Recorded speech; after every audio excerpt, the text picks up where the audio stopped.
And everybody, my name is Rich Chanik and I'm the director, and we'll give everybody's still trickling in, so we'll give everybody another minute or so, and then we'll get started, and we'll let people come in as they come in after that, but we'll give them one more minute.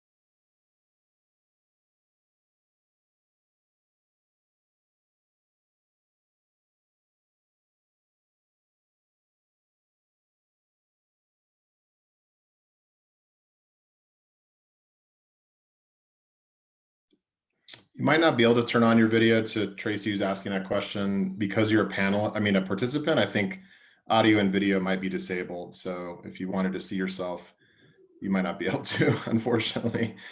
It is. Okay. Normally, if you were just using Zoom at the bottom, there's a little, icon of a video camera that you can turn on. But Well, good morning, everybody. Let's go ahead and get started. My name is Rich Chanik, and I'm the Small Business Development Center Director here at Northland Pioneer College, and we're based out of the Sholo location. And want to welcome you today to the social media in a small community. And this is really being presented to you as a partnership between the Small Business Development Center and the Arizona Commerce Authority. The Arizona Commerce Authority and the Small Business Development Center is doing something that all government should be doing, and that is saying, how can we work together to make sure that we can get our products and our services out to not just the urban locations, but also the rural locations? So we're making a real effort to do that. And so I would like to introduce my partner and my friend, Robert Theobald from the Arizona Commerce Authority, to take a few minutes just to tell you a little bit about his background and also tell you about some of the programs that the Arizona Commerce Authority has. So Robert, if you would take it. Hey, good morning, everybody. I'm Robert Theobald, the Small Business Ombudsman and the Vice President of Small Business Services at the Arizona Commerce Authority, and I'm really excited to be here today of working with Rich. And one of the things that I really miss that COVID has impacted is my ability to get out and do these live with the SBDC directors all over the state in their communities. I love to get up to the White Mountains. I made a special effort, took my wife and kids up there to go buy some stuff from the farmers market during the Buy Local campaign, because I really appreciated the effort that Rich and his team and all those that participated to really push that initiative. So I wanted to get up there and support it. And I was really happy to do that. We had a great time. Love to get out of the heat too. It's been an awful summer down here in the valley. So really appreciate it. But I wanted to jump on. Our partnership with the Small Business Development Center is really a great resource. As many of you may know, that the Small Business Development Centers are traditionally funded by the community colleges and the SBA. But we are also providing some additional funding so they can do some additional work beyond the traditional scope and help them reach more people. And these workshops such as this today is one of those. At the Arizona Commerce Authority, some of the things we're doing to help small businesses across the state, a major one is the ACA Small Business Boot Camp and Resource Collective. As you can see on the slide, they're designed to help small businesses of 20 or less, even though they're open to all businesses to attend, work through the COVID crisis and return stronger than ever. And it is a statewide initiative supported by our community partners. And our community partners range from the SBDC, SCORE, the universities, community colleges, private businesses throughout the state. We've had presenters from all corners of the state helping out, and we really appreciate that. This boot camp, we're going to continue it on well through October, probably into the end of the year, into 2021. But yesterday was our 82nd session. So we've done 82 boot camps so far since the COVID crisis started. And those sessions, you can find them at azcommerce.com/small business bootcamp. The link's there on the page. These sessions, we've recorded all of them, so you can go back and watch the different sessions and whatever relates to your business and the needs. On that same website, you can sign up for upcoming sessions. Tomorrow we have a session being put on by the Coconino SBDC talking about business financial statements and business planning. So a great session there. Additionally, a key part of that bootcamp and resource collective is the resource collective. And we've got the link for it here, and it's linked on the bootcamp page as well. But it is a website set up with the resources and tools provided by all of our community partners to help small businesses return to work, return stronger, work smarter. This is just a sample list of some of the things you'll find on that resource collective guide. It's some reopening guidance for retail, safe retail, barbershops and cosmetologists. It's got links to the state guidelines from DHS. It's a wealth of resources available to small businesses throughout the state.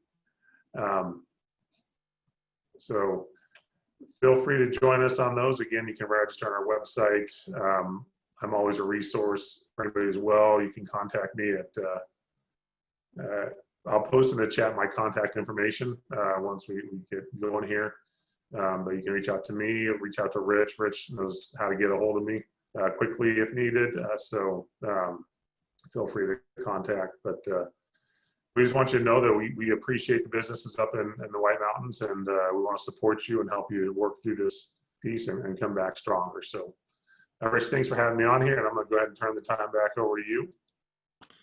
Thank you, sir. And it's been a great partnership, and it's helping rural Arizona. Now let's get to the star of the show. Ben Rushlow approached me and introduced himself and his company to me a couple of months ago, and I was just frankly flabbergasted by the terrific level of expertise that the firm had, and that brought together this seminar simply because I've been to social media, and we probably all have, webinars where somebody is giving one from Chicago or Detroit, and about half of the stuff that they say, you think, well, I don't know how that plays in Springerville or Eager or Snowflake and Taylor, and so Ben has the ability to really has a world-class firm, but it's based here in Show Low, and so he understands this. So they focus on digital marketing for small businesses, websites, and social media. And so I will turn it over to Ben for him to introduce himself and his firm, and Joel, and we're anxious to hear the seminar, Ben. Excellent. Thanks, Rich. Thanks, guys. You can hear me, I'm hoping. So first of all, just thanks for everybody who's attending. I know we're all busy, and I appreciate that you're taking an hour out of your day to be with us. Hopefully it'll be fun, but more importantly, informative. And I also just want to thank NPC, Small Business Development Center, and the Arizona Commerce Authority for sponsoring it. I just think it's so great that we have resources like that in our community that we can take advantage of. Before I jump in, a little bit about Joel and I love that picture of Joel. I come from a technology background. I've been working for companies based in Silicon Valley for the last 25 years, and I've had the privilege in that role of growing teams from a few people to hundreds, and growing revenue from a few $1 million to $30 million. And much of what I do in that role outside of my Scout Collective job is really sales and marketing, but it's focused on much bigger businesses. So Walmart's and the Chases of the world, things like that. We started Scout Collective to really focus on small businesses in our community. My wife grew up in Show Low. In fact, her parents still have the same house where she grew up in her bedroom. I mean, it's not her bedroom anymore, of course. My parents live here now. I have, brother-in-laws and sister-in-laws and nieces. And, we moved up to Bison Ridge in Show Low about 3 years ago. We love the community. I believe, unfortunately, our community and others like it, small communities, have been overlooked though in the digital revolution. We've kind of been passed over, and we have things like bad websites, no websites, lack of social media, and more. And I think this really creates an opportunity, not just for Scout Collective, but really for you small business owners, right, to harness the power of digital to grow. And so that's a bit about me and about us. Joel is our social media native, also my son, so it's a family thing. And whether we like it or not, guys like Joel, under 30, they know way more about social media than old folks like me. I'm definitely over 30. Joel's a business graduate from the University of Dallas. He has a unique combination of, being a digital native and, has a business understanding. The bottom line about us, though, is that we believe that, when small businesses thrive in our communities, that our communities thrive, that they're better places to live, to work, to be, and we just want to help, right? So that's a bit about us, a bit about the webinar series, just to be kind of set the stage. This is the first webinar. It's going to be really focused on foundational concepts. So how do you get going? Why do social media? What platforms? Things like that. We plan to do 2 additional webinars, one I think in the November timeframe and one maybe in the April timeframe, where we kind of expand those concepts. We'll talk about design and content, how you leverage video and Instagram stories, and then holiday readiness. How do we take advantage of the holiday season? The final one will be even more advanced topics around hashtags, social media analytics, paid promotions, and really also how do we use that very touristy summer period where a lot of us make most of our revenue. How do we leverage that around social media? So if you like this one, come back and sign up for the next 2, because they'll build on these concepts that we're going to talk about today. So agenda today, kind of 2 big buckets, right? The first is a lot of strategy and sort of theoretical, like why do social media? Why does it matter? How does it fit into a digital kind of foundational approach? Where should I focus? Like, should I do all my social media on TikTok or whatever, right? What is your purpose and goal? Thinking through a strategy for a small business and why social media kind of matters in that strategy, right? And then the second half, and this is where Joel will come in and I'll do some as well, is more practical. How do I get started? How do I make sure I have the right account set up? What are some ideas for posting, followers? How do I make it efficient? And that last section I think is really important. We all have limited time, right? Especially when you're running a small business. You don't want to be spending a lot of time on social media. So we'll talk a little bit about how you get more efficient, a bit more automated, and then we'll have questions and answers. You'll notice if you're a participant, you have a Q&A box in the bottom. As we're going along, just feel free to type in questions. We will try to either get to them as we're going or get to them at the end. If we don't get to them at the end, we'll reach out to you directly and answer your questions. So we'll make sure that we get your questions answered as we go. So let's start with a digital foundation. But I kind of wanted to start with a fun thing, maybe not fun, I don't know. But what have we seen as we've looked around at social media in our community, right? So as we look at social media and in kind of the greater White Mountains and beyond, what are the mistakes that people are making as we see them, right? And the first one is just ignoring social media, just not on it, don't care about it. It's not my thing. That's not great. This one's one of my favorites, which is post a ton, almost like an overwhelming amount, spammy amount in one day, and then don't do anything for 30 days, right? So go dark and and then sort of look like the social media is abandoned.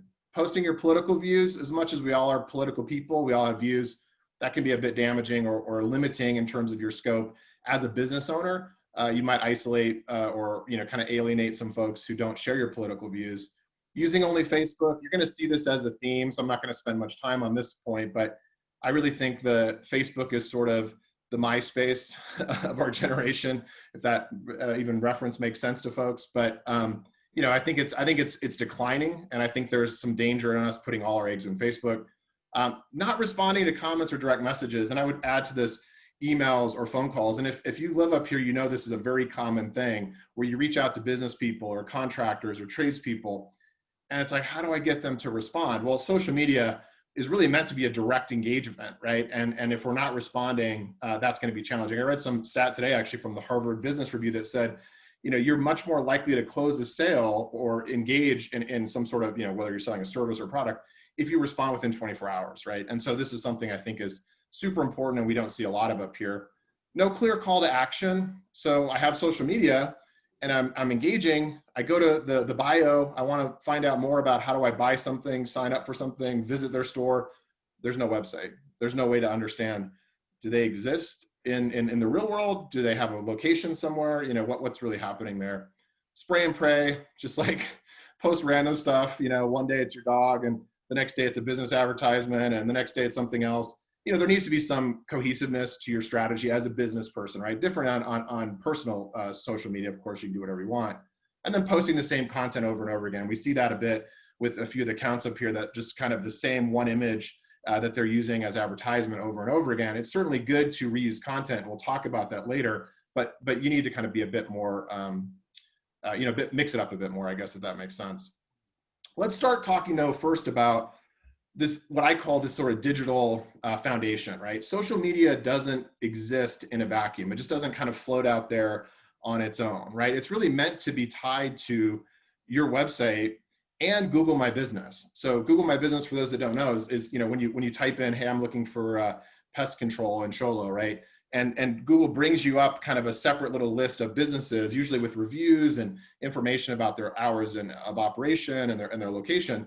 That's Google My Business, right? And so you need all of these kind of together to be working for you in kind of a digital strategy, right? So it's not enough to just kind of have social media out there and then I don't really have a website that works, or it doesn't work on mobile, or it's not secure, or it hasn't been updated in 5 years, or I haven't claimed my business on Google My Business and the hours of operation aren't accurate, things like that. So I'll talk a little bit more in a few slides about, again, how these all work together. But I think it's important to start with that we're not saying just do social media. We're saying social media is part of the strategy, but the rest of these things are actually quite important as well. Now, the question you might have is, why do I need to do any of this? Like, isn't it good enough? People just find me in the white pages, which Joel probably doesn't even know what that is. Won't word of mouth just work? We're in small communities, right? Everybody knows everybody. And I think what this slide to me kind of illustrates is a couple things, right? One is, I read somewhere recently that one of the least used applications on smartphones, particularly for younger people, but I would even say for myself, is the phone. No one actually wants to use the phone. And if you ask my sons, Joel's one and Jacob's the other one who's also involved in the business, one of their greatest fears, it wouldn't be spiders or whatever, it would be, I have to call someone. Like, I don't want to do that, right? And I think the reality is I don't want to either. And so if we're thinking that people are just going to reach out and call us, not only does it cost us more as business people to interact in that way, right? It's much more kind of slow and back and forth, right? Not in real time, but people don't want to do that anymore, right? I think that's the other challenge. And then this, I think, also points to why we need a digital strategy. This is just an example of driving up to Sholo from Phoenix. I think I've been in one of these, this car or whatever. Took me 5 hours recently to get up here. But, we have such an advantage of tourists coming into the White Mountains or the broader area, right? And these tourists don't all know, oh yeah, Bob owns this place. And, the best person over here is this. I mean, I was talking to my dad last night and he chose his CPA up here. He lives up here based on, it was one of the only CPAs that had a website, right? And so he was at least able to get some credibility and understanding of kind of what services this person offered. And I don't know if you guys are on Nextdoor. It's good and bad, right? But I'm in Bison Ridge, and every season, as the folks come in for seasonal rentals or people are selling their houses and new people are moving in, every season it's like, does somebody know a good plumber? Where's the best place to eat here, right? And it's all just this word of mouth stuff. And I always think if you had a digital strategy as a good plumber, right? Or as a pest control, or as a best restaurant or whatever, you could really kill it, because people are always looking to find, these interesting new kind of businesses, right? And word of mouth just is not an effective way of us doing business, even in a small community, right? I just don't think it works. So let's kind of review why this is important, right? The first point of contact that most people will have with you in digital is through Google My Business, right? So Google, whether we like them or not, owns the internet. And so they're where people are going to look. They're going to find your hours of operation, your location, maps, reviews, links to your website, hopefully. And so you need to make sure that's kind of claimed and up to date. Then, the website is great because it's for things that are a bit more static, or maybe more of a call to action, like, hey, sign up for an email to hear more. Look at my menu if I'm a restaurant, and understand kind of what catering offerings I have, what services I offer, maybe photos of my work, blogs that kind of build credibility and authority. But that stuff's not going to change, every day, right? I mean, you don't want to update your website daily.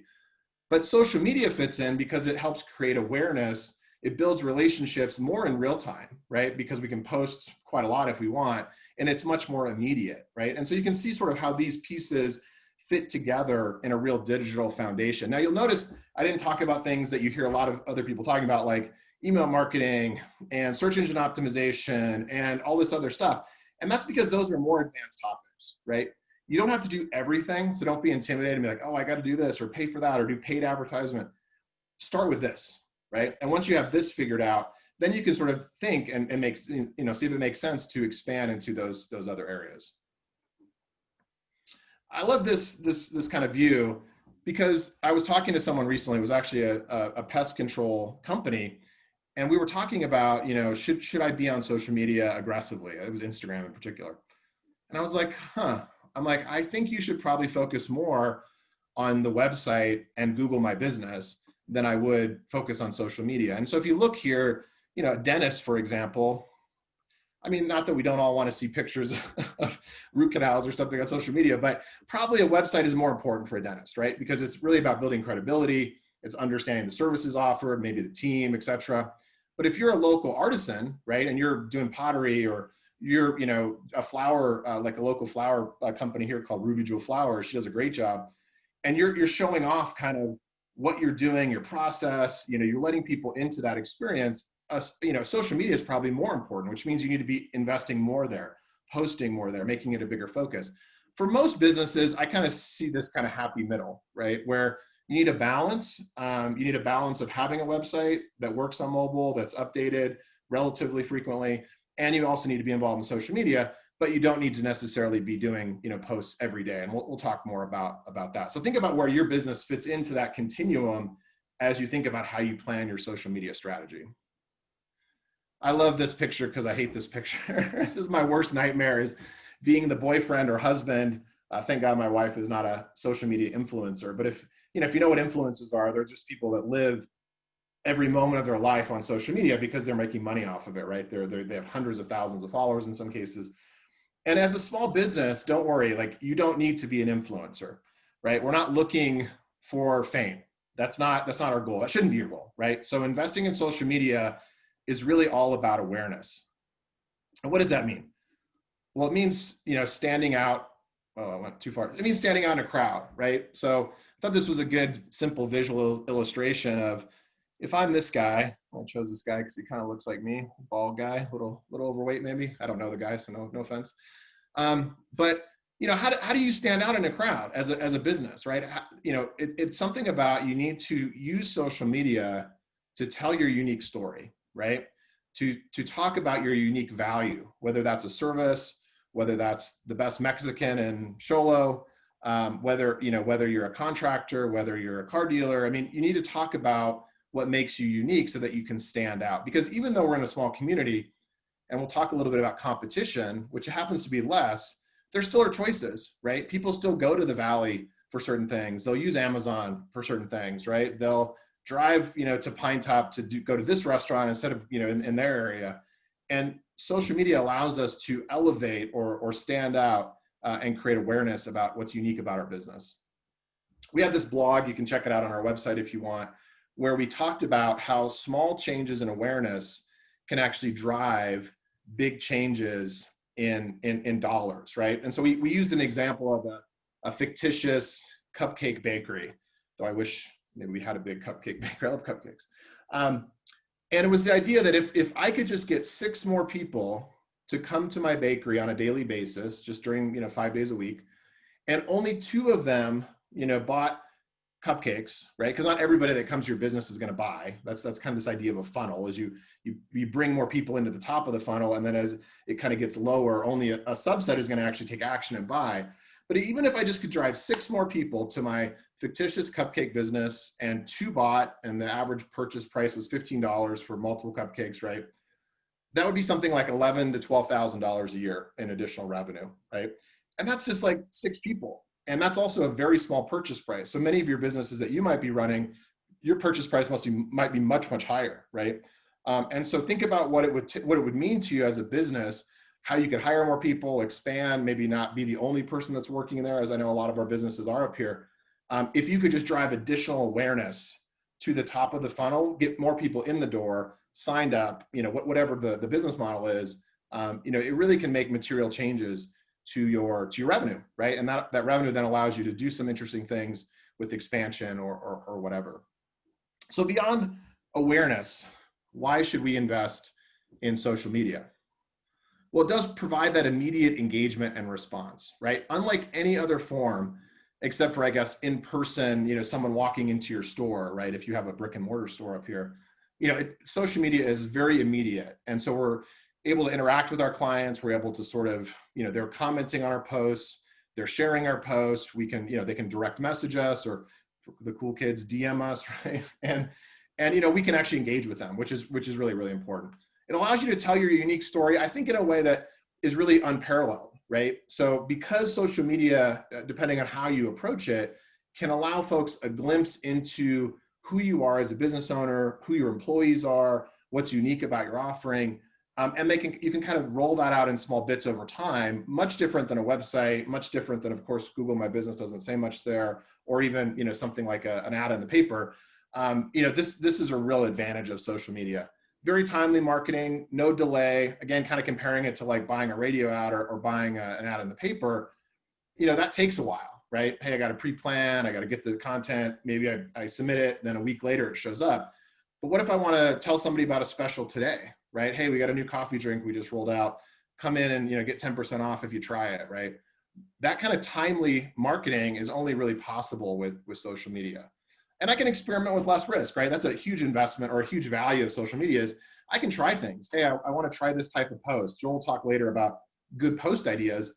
I want to try this one. Oh, didn't get much engagement. Okay, I'm going to try this one, right? Much harder. Imagine, not that any of us are, but if we were buying, television advertisement, right? There's a ton of risk there and a ton of cost to experiment. With social media, it's really low cost or free and very little risk for us to kind of experiment with what works best in our community. So I've hopefully convinced you that social media makes sense as an investment, but let's talk a bit more about what's unique about us, our area, right? So, what makes social media unique in a small community?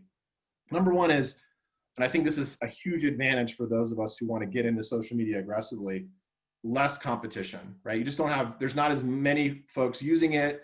There's just not as many restaurants. I mean, imagine, competing in Phoenix for Mexican restaurants, there's hundreds, right? In certain towns, there's probably, in certain 5-mile radius, there's probably 50. Here, that's not the case. So whatever your business is, you probably are facing a bit less competition, which means you can stand out.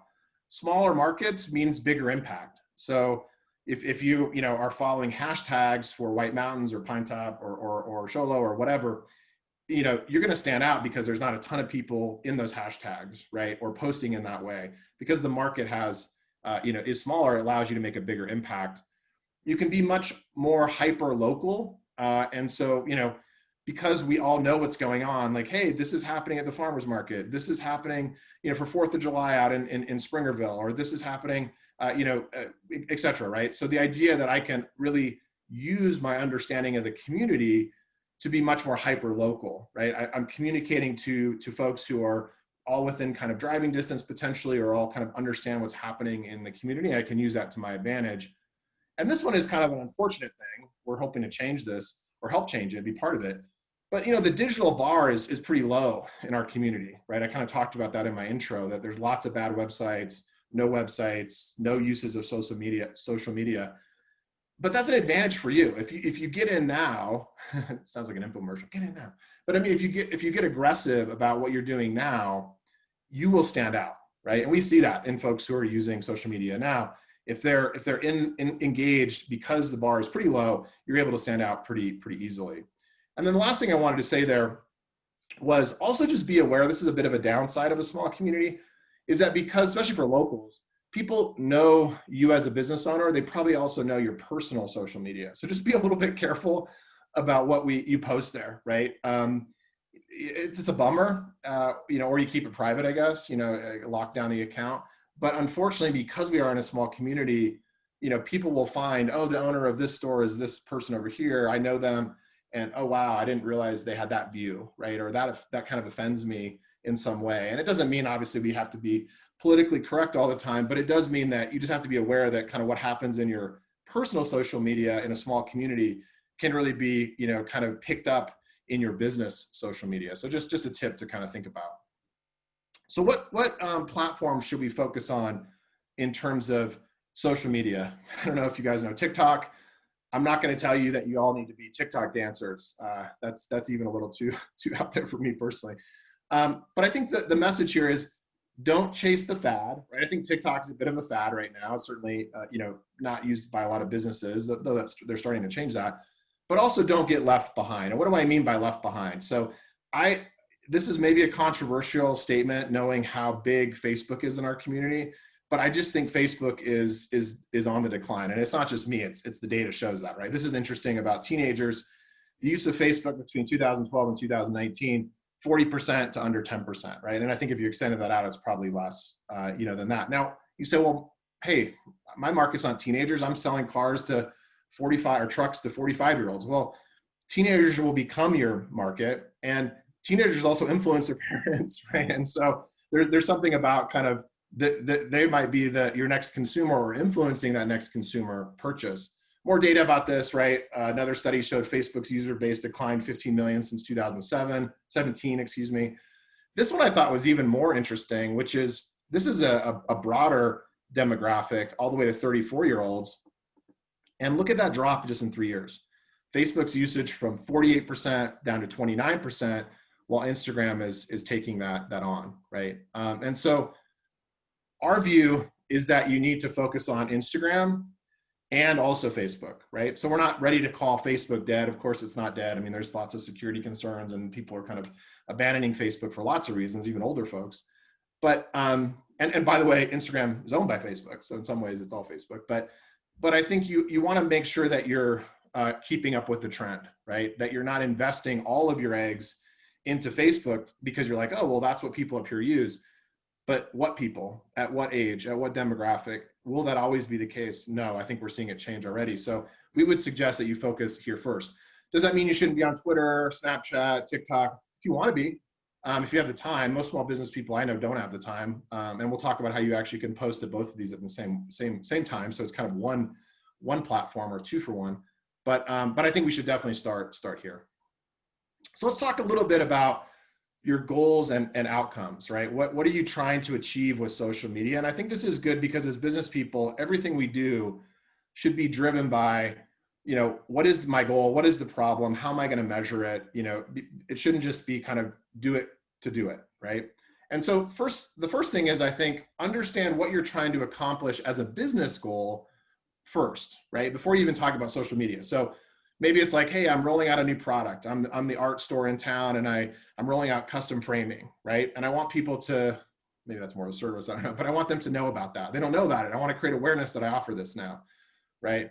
Or, hey, I want to have, I have a new service, or I'm rolling out a subscription of some sort, right? And I want people to, to know that that's happening. I want to drive maybe reviews. So it's not so much about selling something, but maybe what I want to do is increase my reviews on Google My Business. And so that's my business goal for the next, 3 to 6 months, right? And these can be 3 to 6 month kind of goals. They don't have to be like long-term, hey, I want to build the business and sell it in 12 years, right? It's really about kind of point in time, what am I trying to accomplish this quarter or this half a year?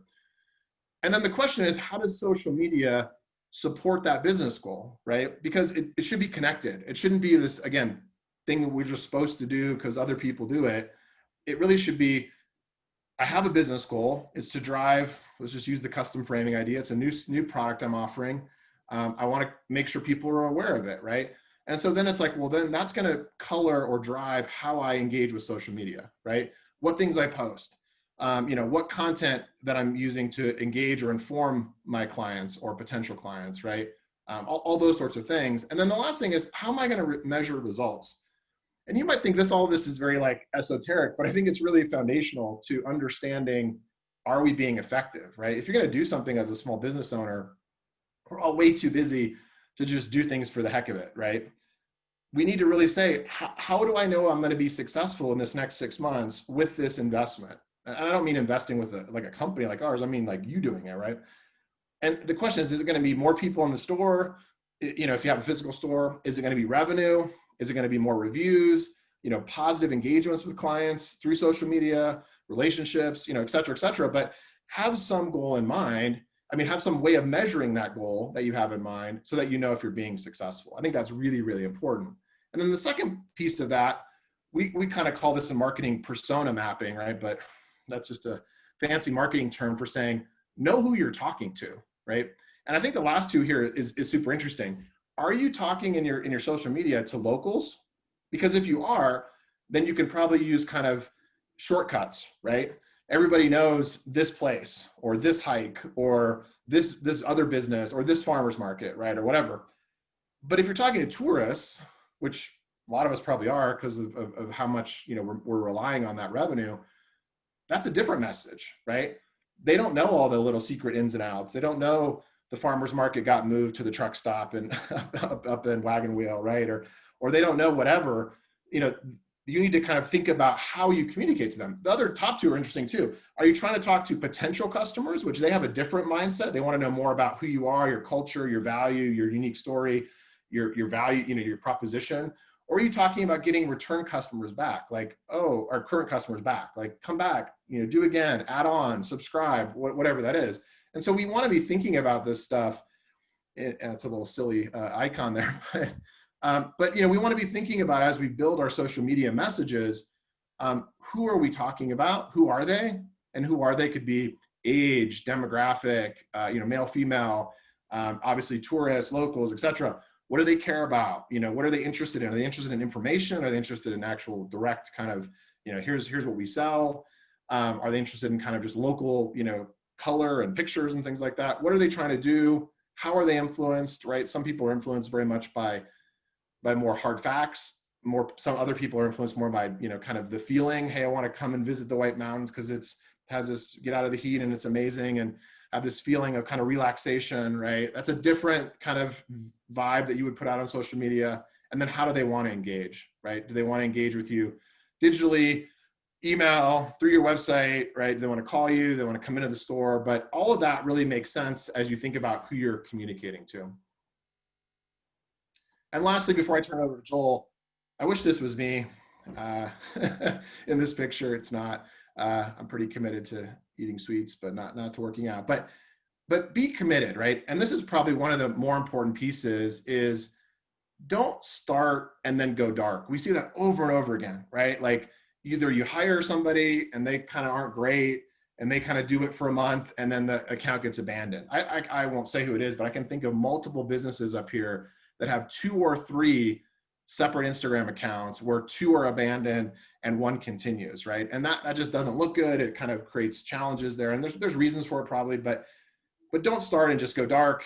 I would say at least we would recommend give it a 6-month commitment, right? So if you're going to get into social media, give it 6 months, right? And I would say the minimum, depending on where you are in that continuum, now remember, it might be more, but the minimum is 2 to 3 times per week. So it doesn't mean you have to go crazy. You don't have to be, sharing your entire business life on social media, but, keep in the feed, keep people aware of what's happening. I think slow and steady is the key. So don't feel like you have to, go crazy, post every day. It's really about committed kind of engagement over time where you'll build your followers, and Joel will talk a little bit more about how you do that. So in that spirit, I will pass it over to Joel, and he's going to talk a little bit about how you get started and particularly effective post ideas.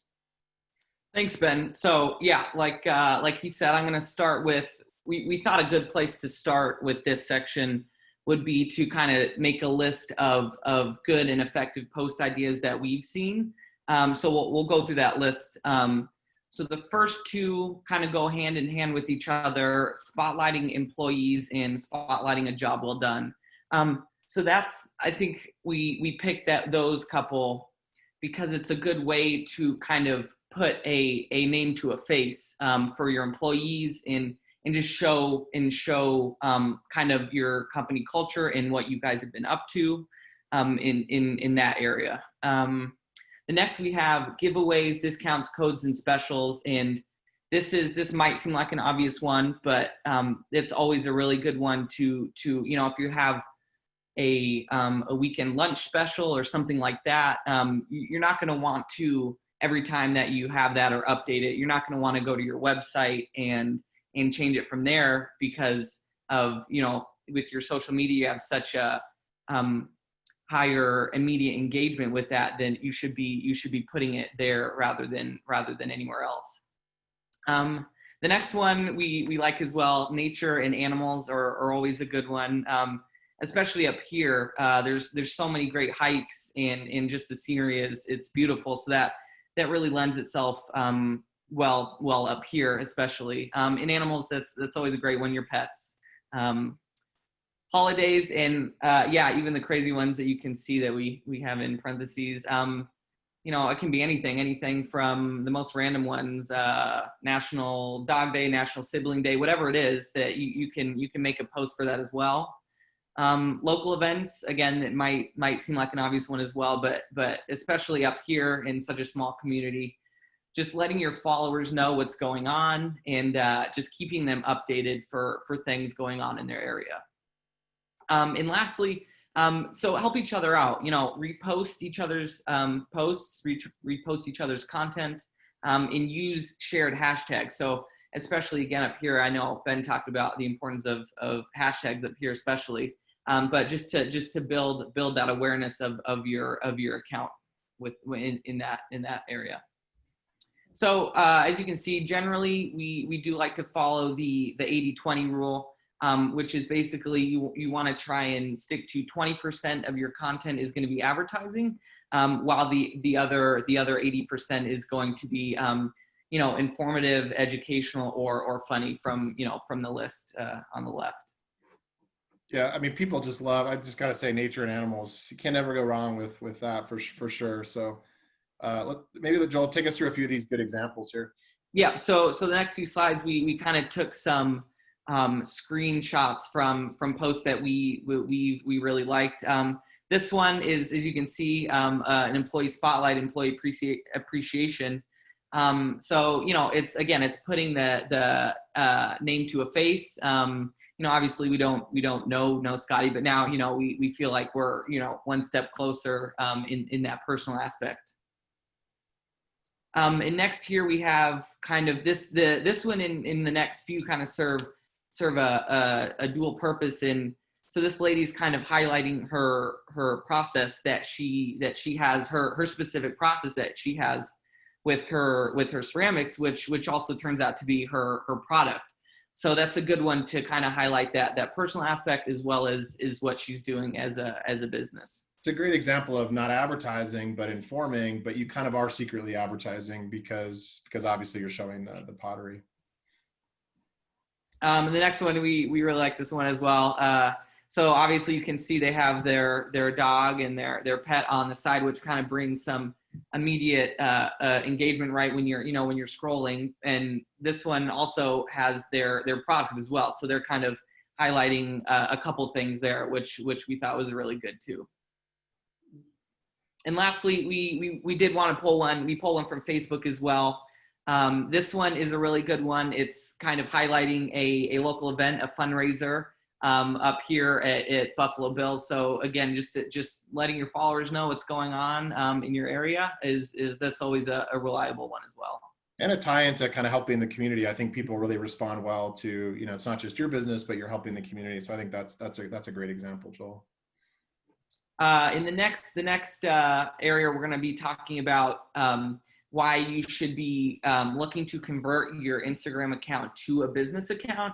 And I'll start off by saying it's free, which is a huge plus, and it's super simple. So whether you have a personal account set up already, it's very straightforward to convert that into a business account. As well as if you are getting started, you can set it up as a business account as well. So we'll go through a couple of reasons. Contact buttons, that one's pretty straightforward. Just when you do have a business account, there'll be just a button on your front page, on your account page, that will allow your followers to just contact you right from there. And paid promotion, we did this one earlier this summer, and we paid for one of our specific posts that we really wanted to reach a wider audience that we would not have been able to with the followers that we had. So again, if you're looking for, one or a few posts that you really want to get out there, then this is a good tool to just boost the reach by a lot of times. And next, links and stories. This one's really cool. I know I use this one on my personal account, but unfortunately, probably most of us up here won't be able to ever use it because you do have to have 10,000 followers. So let us know if anyone does get there. And yeah, we can dream. We can dream, guys. Get 10,000 followers. Sure. And last but not least, the most important reason to have a business account is for the access to the Instagram Insights tool, which in the next slide we have some screenshots basically talking about the insights. So here you can see just some screenshots of the insights. And so as Ben said earlier, how it's super important to have a goal set in mind when you are starting your social media. And in the Insights tool is a perfect way to be able to gauge how you are meeting that goal or approaching that goal. So basically it gives you raw data, raw numbers, and statistics for your account. So you can come to this when you want to see how your content is performing and how you might want to tweak or adjust it based off of what you're seeing here. Yeah, I'm a data geek, and I mean, this stuff is great. And we'll talk about in future webinars how you can expand this with other tools that actually give you longer views of the data than just 7 days. But it's really so cool to understand kind of, oh, this is how this content reached, or this is how my followers are growing over time. Talking about followers, Joel, how do we get followers? Yeah, so this is for my last section.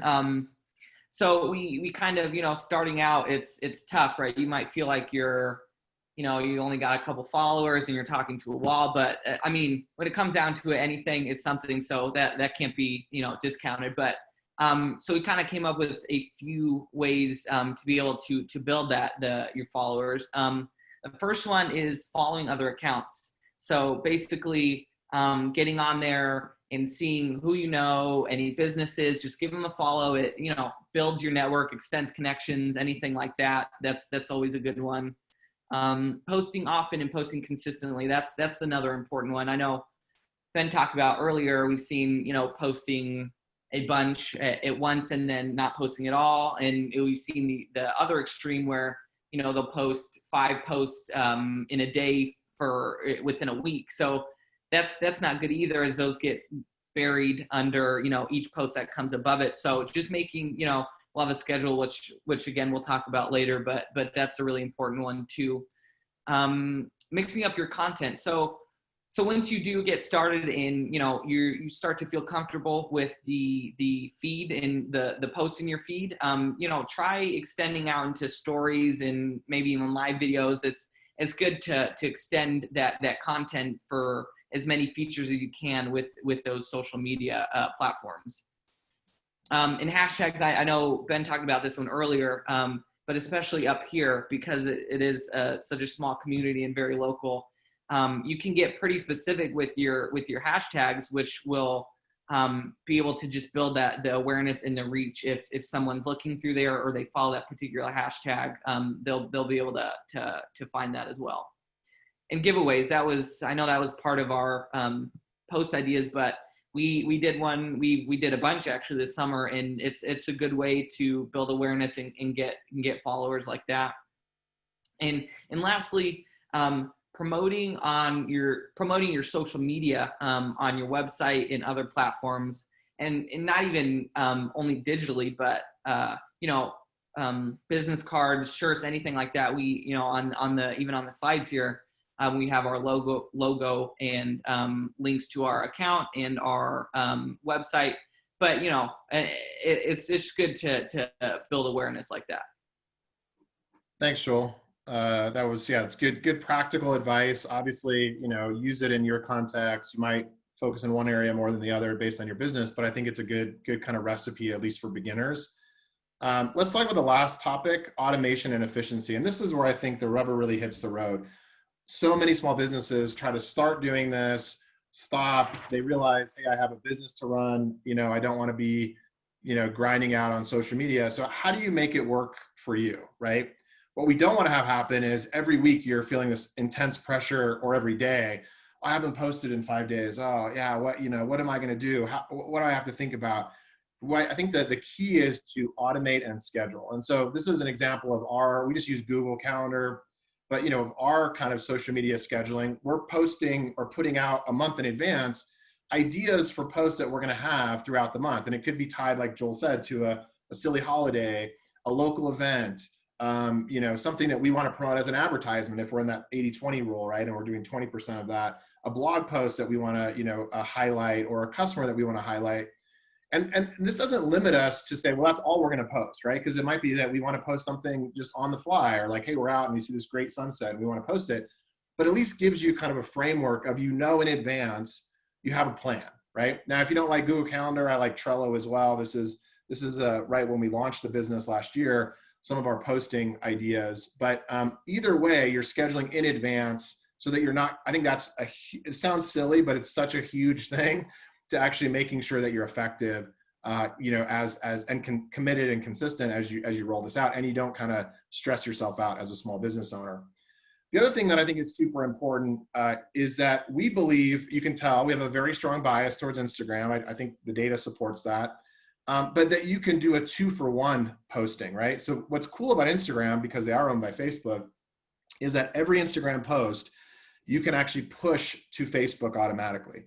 So you get a 2-for-1, you're doubling your reach, right? So you don't have to create separate Facebook posts, separate Instagram posts. You create an Instagram post and, you know, you click on the buttons, and we're actually going to send a video out afterwards to anybody that's interested about exactly how to do this, because we don't have time to do a live demo, but super, super powerful. Whether you're using Facebook Creator, which we'll talk about, or just the Instagram app, which is on the right side here, you can push it to Facebook and kind of double your reach, which is a huge efficiency gain.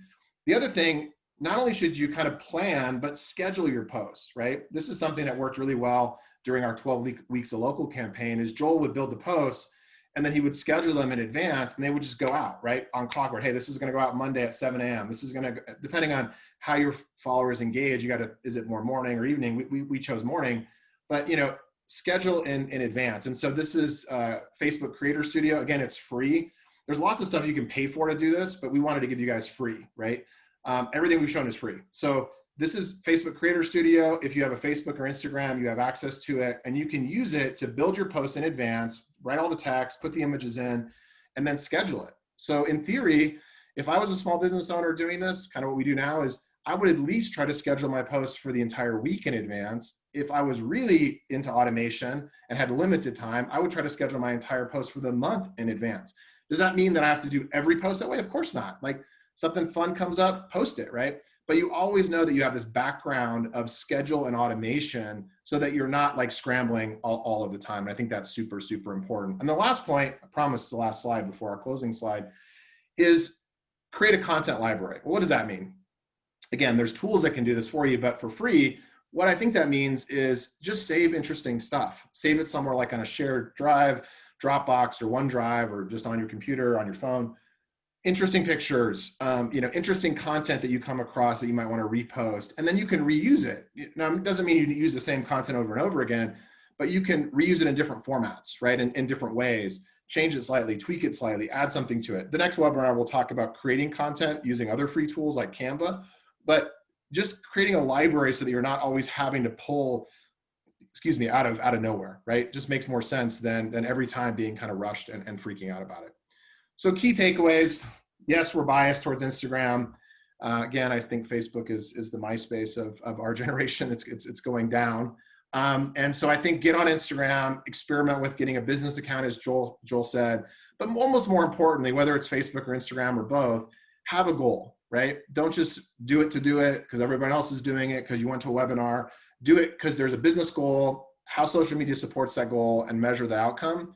Be committed, 6-month commitment minimum, 2 to 3 posts a week minimum, right? So start there, plan and automate. Hopefully we showed you a little bit. As I said, we'll have a follow-up video for you all about more of the details about how you do it. This last one's important. Don't be intimidated. I've talked to so many people up here and they're like, yeah, I know Facebook, but Instagram freaks me out. And I can get that because when I first started using Instagram, there's so many features, like Joel said, stories and direct messages and how do you repost and how do you add those cool stickers that people add and, all this other stuff. Just start simple, right? Don't be intimidated. Like everyone has to start, and the way we master something is just getting engaged, right? Get help if needed. Obviously, you can talk to us. There's lots of other folks up in the White Mountains and broader area that are doing digital marketing and can support you. If you need help, we're here to help. Obviously, that might cost something, and we want to kind of keep it affordable, which is why we're giving you all these free tips. But if you need help, we're certainly here to help. And then I just as a follow-up, before I turn it back over, we will be following up with a recording of this session, so you can, you can send it out or rewatch it, send it out to other business people that might want it. Joel and I are going to create a hands-on video that we'll also send out, which is how do you use Facebook Creator for that 2-for-1 posting and scheduling posts, because it's not super intuitive immediately. Keep an eye out for webinar 2 that's coming up, I think in the next month or so, 2 months. And then of course you can check out, we're always posting interesting stuff and ideas at our blog. So go to scoutcollective.digital/blog and you'll see some interesting stuff there. So I think we're gonna do some questions and answers. I don't see too many questions in the question area. If you guys want to type stuff in, we'll try to handle it. But Joel, this one might be for you, which is, first of all, there was one question about Snapchat. So the question was, I thought Snapchat was just a photo sharing app. I don't know that much about Snapchat, but Joel, what do people use Snapchat for?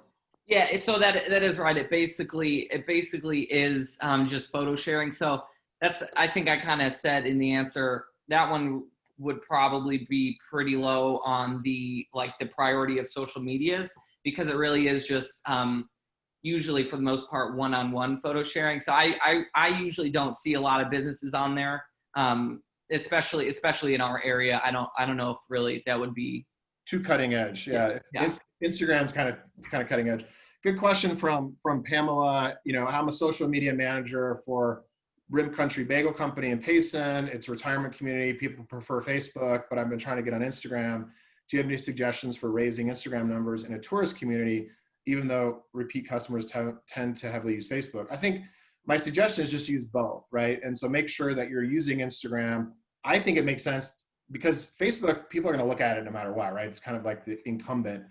Use Instagram to do your kind of where you focus. Use that 2-for-1 posting to push on Facebook, and then start to build, as Joel said, it'll take a bit, right? But build followers on Instagram over time, and then you're kind of covering both bases, right? You're covering the retirement age folks who like Facebook, but you're really putting your investment in terms of design, content, interaction with other folks, in Instagram. The other thing too is, like Joel said, put Instagram everywhere and Facebook on your website, on your business cards, on your, menus. Ask, hey, if you're a physical place like a bagel company, ask people to say, hey, if you follow us on Instagram, you'll get a free bagel. I don't know, right? Maybe that's too much, but 5% off, 10% off, right?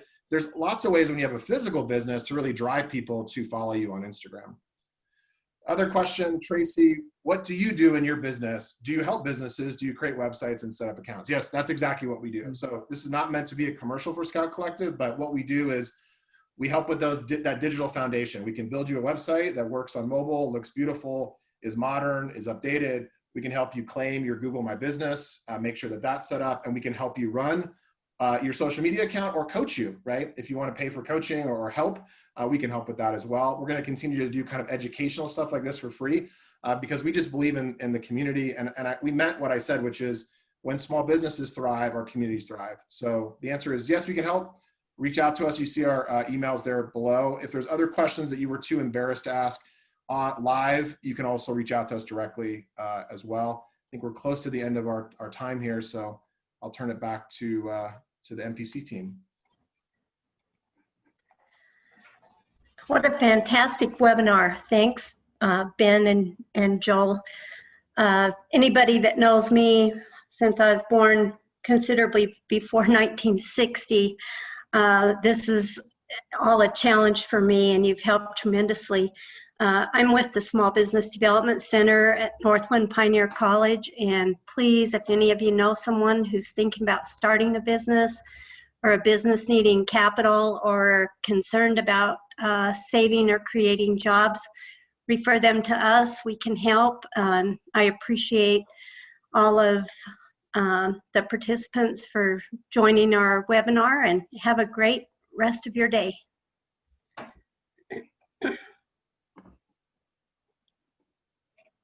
Ben, Joel, can we have a Q&A if you can repost your web address again? Yep. So here, like if people are still on that, our web address is on the front of this, and it's scoutcollective.digital, which is right here. Oh, sorry, I'm not sharing. That would help. If folks want to see it, it is right here. So that's our web address, scoutcollective.digital, but you can reach out to us on email too, or on social media, Instagram. We have one, so. Okay. Anybody else have any more questions? If not, okay. Yes, we appreciate the information was extremely helpful. But yes, please look forward to, the next 2 webinars, and we will be sending information out as soon as we know what that is. But again, thank you everybody, and hope you have a nice day. Thanks. Thank you. Bye.